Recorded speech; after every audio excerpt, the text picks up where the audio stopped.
prayers on our behalf, because of the prayers of the saints, we are sustained in this workaday world. We are also praying for you. Hope you are all doing well. God blessing you and using you for His glory in that part of the world. Now, shall we turn to Romans chapter 6, verses 3 and 4, we shall read. Romans chapter 6, verses 3 and 4. Know ye not that so many of us, as were baptized into Jesus Christ, were baptized into His death? Therefore, we are buried with Him by baptism into death, that like as Christ was raised up from the dead by the glory of the Father, even so we also should walk in newness of life. May our blessed Savior bless this portion for us. Shall we look unto the Lord, our loving Heavenly Father, our gracious and wonder-working God? We thank Thee for the blood of the Lamb, through which Thou hast brought us nigh unto Thee, so that we could have communion and fellowship with the true and the living God. We acknowledge and declare that Thou art the only God, true God, and there is none beside Thee.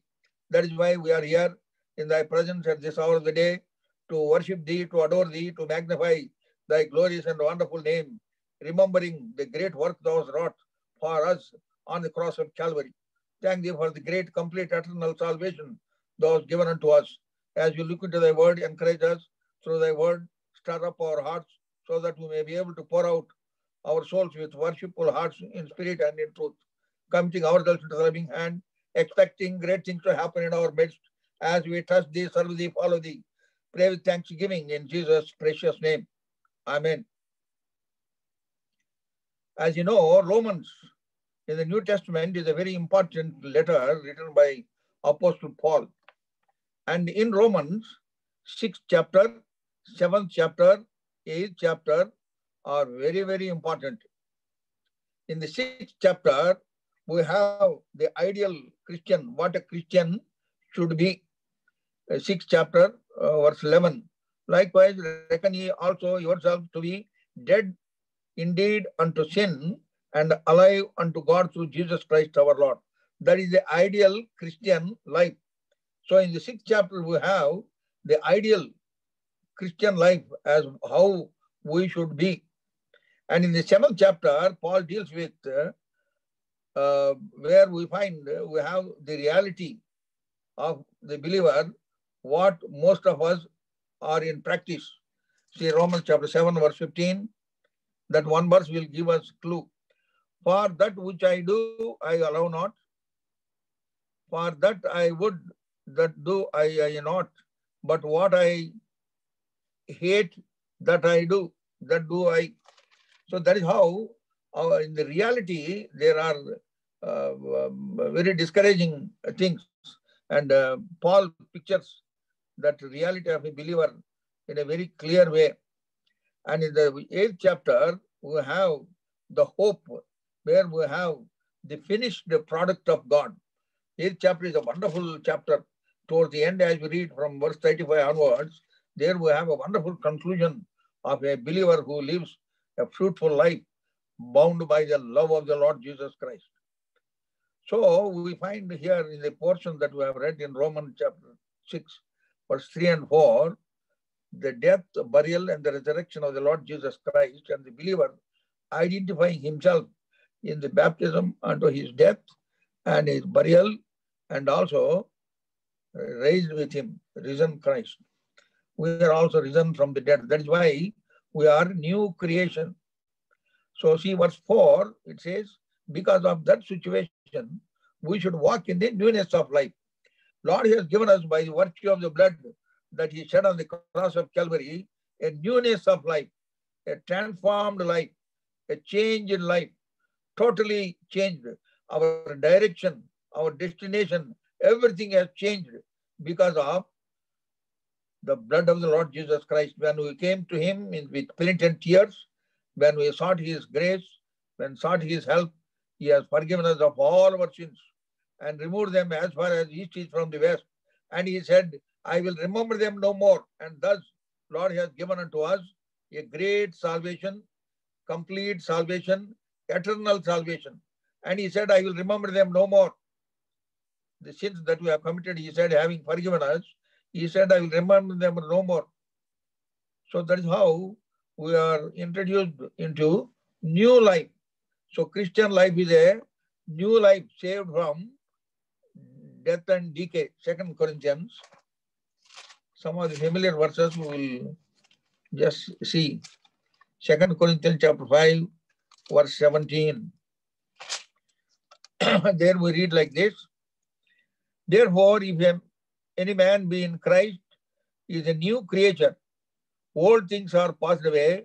Behold, all things are become new. If we are here in the presence of the Lord to worship him, it is because of this. Lord has done a great work in our hearts through the blood of the Lamb. And we are made a new creature where old things are passed away. And behold, everything has become new. That is the ideal Christian life. Our eyes are changed, our mouth is changed, our ears are changed, our hands are changed, our feet are changed, our thinking process has changed. So everything, there is a right about turn around in our life. That is how we are here in the presence of the Lord to worship him, because he has given us a new life, a life that is eternal life. See John's Gospel, chapter 5, verse 24. Many times you would have read this verse, a very enlightening verse concerning our change in life. John's Gospel, chapter 5, verse 24 says like this, Verily, verily, I say unto you, he that heareth my word and believeth on him that sent me hath everlasting life, and shall not come into condemnation, but is passed from death unto life. That last line, you see, there is a lot of emphasis. He is passed from death unto life. That is the new life, life eternal. That is how Lord has saved us merely by his grace, even as we find in Ephesians chapter 2, verse 8. By grace you are saved through faith. So that is how God has given us a new life for the glory of God. And then we find Lord has given us a new family. Having saved us, having given us new life, he introduced them into a new family, the family of God. In Hindi we say, Parmeshwar ka gharana mein shamil kar diya hai humko. See Ephesians chapter 2, verse 19. That is why we are here to worship him, because Lord has changed our lives and brought us into new relationship with the King eternal and with the believers of the Lord Jesus Christ. Ephesians chapter 2, verse 19. Now, therefore, you are no more strangers and foreigners, but new citizens, fellow citizens with the saints and of the household of God. It is mind-boggling to think as to how we earthlings, unworthy, unfit to receive the blessings, could be made as fellow citizens and become the household of God. That is the greatest thing that has happened to us, whereby we could call him, according to Romans chapter 8, verse 15, Abba and Father. In the new family, we are his family and he is our Father. He is an everlasting Father. We read in the book of Isaiah chapter 9, verse 6. So we are introduced into a new family, new life and new family. And then we find further, we are introduced into a new fellowship. 1 Corinthians chapter 1, verse 9. God is faithful, by whom you are called unto the fellowship of his Son, Jesus Christ our Lord. We are introduced into the family, and thereby we are introduced into the fellowship of the Lord Jesus Christ. If you read 1 John chapter 1, verse 3, there it is further said that we are introduced into the family of God in the fellowship of the Father and also the Son. That is how we have a new fellowship with those who fear him and who keep his precepts. That is the ideal fellowship. See Psalm 119, verse 63. Into that wonderful situation, Lord has brought us, whereby we may be edified in mutual faith, as Paul writes to Romans chapter 1 verse 12. In mutual faith, as you have fellowship with the right people, there we are edified. Psalm 119 verse 63. I am a companion of all them that fear thee and them that keep thy precepts. That is where we have right fellowship. When you are in the right fellowship with the right people, those who fear him and keep his precepts, there we are edified. Paul calls it mutual faith. Romans chapter 1 verse 12 is a wonderful verse. Mutual faith. By your faith, I am edified. By my faith, you are edified. That is how, as you gather together in the fellowship of saints, there is edification in the body of Christ. The fellowship, when we hear the word fellowship, it also means togetherness. We are together. We are bound by the love of the Lord Jesus Christ. Inseparable love. In that situation, when you continue, great things will happen in our lives. So he gave us new life, introduced us to new family and the new fellowship, and he has given us new nature. 2 Peter chapter 1, verse 4. This is the ideal, what we are seeing is the ideal situation of a believer. When you are on that ground, true worship will come out of our heart. True worship will emanate from the bottom of our heart. 2 Peter chapter 1, verse 4. Whereby are given unto us exceeding great and precious promises, that by those ye might be partakers of the divine nature, having escaped the corruption that is in the world through lust. Partakers of divine nature.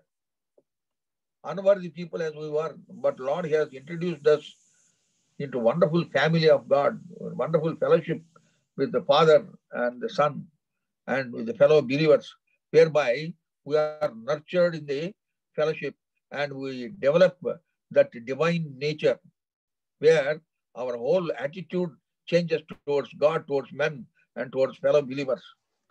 We read in Philippians chapter 2, verse 5, let this mind be in you, which was in Christ Jesus. That is an ideal situation. That is how a Christian grows in the grace of the Lord with this divine nature, where his mind is totally occupied with the Lord Jesus Christ. His total composure is of divine attitude, divine nature. When I was taking Sunday school, I used to ask the children, when God created Adam, when he breathed into his nostrils, it is written he becomes a living soul. When he became a living soul, he opened his eyes and saw surroundings. Then I said, was there any surprise? Was there any amazement, wonderment in his eyes? A lot of children said, yes, he would have been captivated by the beauty of the surroundings and he must be wondering, they said. No, there is no wonderment. In the divine nature, wonderment is a relative word. You know, you have not seen something before. Now we are seeing from a village, a villager goes to Agra and sees Taj Mahal. They, wow, oh, what a wonderful building. So it is a relative thing, wonderment or surprise and all that. For Adam, there is nothing. He was full of divine nature. That is the nature Lord has given unto us by the precious blood that He shed on the cross of Calvary. If you abide in the divine nature, then wonderful things will happen in our life, in our family life, and also in the church. And we will be the positive, constructive contributors for the edification of the body of Christ. Divine nature. Lord has brought us into that wonderful situation where we may depict Christ, we may portray Christ, we may picture Christ through our lives. That is the wonderful situation. That is why we are here to worship Him, to adore Him, remembering the great work that He has wrought for our sake. And also God has given us a new hope, a blessed hope. Titus chapter 2, verse 13. Titus chapter 2, verse 13. Looking for that blessed hope and the glorious appearing of the great God, our Savior, Jesus Christ. Looking for that blessed hope. A true child of God is looking for that blessed hope. He is waiting for the coming of the Lord Jesus Christ. See Philippians chapter 3. Philippians chapter 3, verse 20. For our conversation is in heaven, from whence also we look for the Savior, the Lord Jesus Christ, who shall change our vile body into a glorious body. So we have that wonderful hope, blessed hope, glorious hope. Peter calls it in 1 Peter chapter 1, verse 3, lively hope. It is lively hope because God has given us that life eternal. He himself said in John's Gospel, chapter 14, verse 19, because I live, ye shall live also. That is a wonderful hope God has given unto us. You know, we read in Colossians chapter 1, verse 27, Christ in you, the hope of glory. That hope that we have in Christ, Jesus separates us from the rest of the world. We live a life of separation because of that hope. We are different from the people of this world because they don't have this hope, whereas we have this hope because we submitted ourselves under his rule, under his government, and we have, with penitent heart, we came to him and he has forgiven us. We have been delivered from the power of darkness. There is a wonderful verse, brief 2 verses. There is a big story in 2 verses. That is how the Spirit of God kept one verse for our edification. See, Ecclesiastes. Big story in a few, simple verses, 2 verses. Ecclesiastes, chapter 9. Kindly bear with me. Ecclesiastes, chapter 9, verse 14 and 15. Look into this as I read. There was a little city and few men within it, and there came a great king against it and besieged it and built great bulwarks against it. Now there was found in it a poor wise man, and he by his wisdom delivered the city. Yet no man remembered that same poor man. It is a wonderful story, said very, very briefly. Epitomized, the whole story is epitomized into very few words. And there is so much of punch and force even in these 2 verses. There was a little city, that was we. That little city represents the unworthy people of this world. And the great king typifies that God of this world, as we read in 2 Corinthians chapter 4, verse 4, God of this world has blinded the hearts of men. So he was that great king and he came and besieged it. So that means you and me, being a city, little city, were capsized by him. We became captives under his rule. But now there was a poor wise man. There was a poor man, at the same time he is a very wise man. And with his wisdom, he fought a battle against that great king and he has delivered us. That is what we read. Man, and he by his wisdom delivered the city. Our Lord Jesus Christ, who humbled himself even unto the death of the cross, as we read in Philippians chapter 2, he has delivered us from the destruction, condemnation, and given us great victory. And from the bondage of sin and Satan, he has brought us into a free situation whereby we could have communion and fellowship with the true and the living God. That is how the salvation that Lord has given unto us is a great salvation, is an eternal salvation and complete salvation. And we have a new destination. John's Gospel, we read that and go in for worship. John's Gospel, chapter 14, 2 and 3. In my Father's house are many mansions. If it were not so, I would have told you. I go to prepare a place for you. And if I go and prepare a place for you, I will come again and receive you unto myself, that where I am, there ye may be also. That is a wonderful promise God has given unto us. We, the children of God, having been saved by the blood of the Lord, have this lively hope, blessed hope, glorious hope, that one day we are going to be with him forever and ever. With that hope, we have come to the presence of the Lord to pour out our worship and adoration at the feet of the Lord Jesus Christ. So shall we now worship him in spirit and in truth.